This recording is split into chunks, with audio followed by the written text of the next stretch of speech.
Hey, everybody. I hope you're doing well today. This is Brad Cartwright with Econ Course Companion, and today a short little video to take a look at the IB core concepts, what the IB subject guide says you need to know about macroeconomic equilibrium. Let's take a look.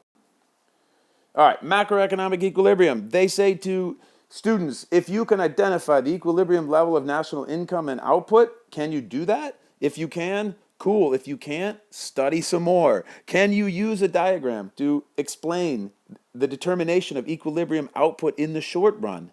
Can you discuss the differences between Keynesian and neoclassical economists in their view of macroeconomic equilibrium in the long run? Ooh, that's a big one. Do you understand the neoclassical model?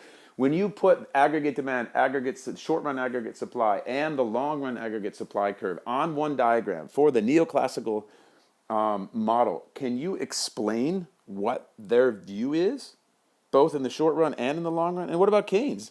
Keynes made a joke that there's no such thing as a long run. We're all dead in the long run, right? So he believed that there's just one aggregate supply curve that had a very peculiar sort of totally horizontal, then upward curving, then totally vertical looking supply curve. Very different things. Can you explain those? If you cannot, if you don't know the difference between those, if you can't draw them or explain them or analyze them, keep studying. Can you explain and illustrate how the difference between the equilibrium level of national income and the full employment level of national income will result in an inflationary or deflationary gap? Can you do that?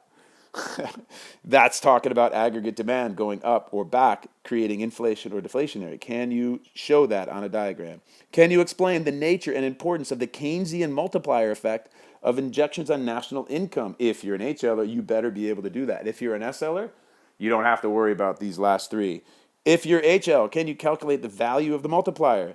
If you're an HLer, can you illustrate the multiplier effect on the aggregate demand and using aggregate demand and aggregate supply analysis? These are the things, my friends, that the IB says, listen, kids, if you got this, if you can do these things, you're good. You've taken aggregate demand, aggregate supply, both the short run and the long run, and the Keynesian model and the neoclassical model, and merge them in your head and have command of the information. You can go to bed because you can answer these questions. And what I mean by that is, if not, you got to stay up and study. All right? Cool, my friends. Take care of yourselves. Remember, the whole idea of Econ Course Companion is with you all the way through your journey of IB Economics, which is why I've created this IB Core Concept series, so that you can see exactly what the IB wants you to do in each unit along the way of your journey.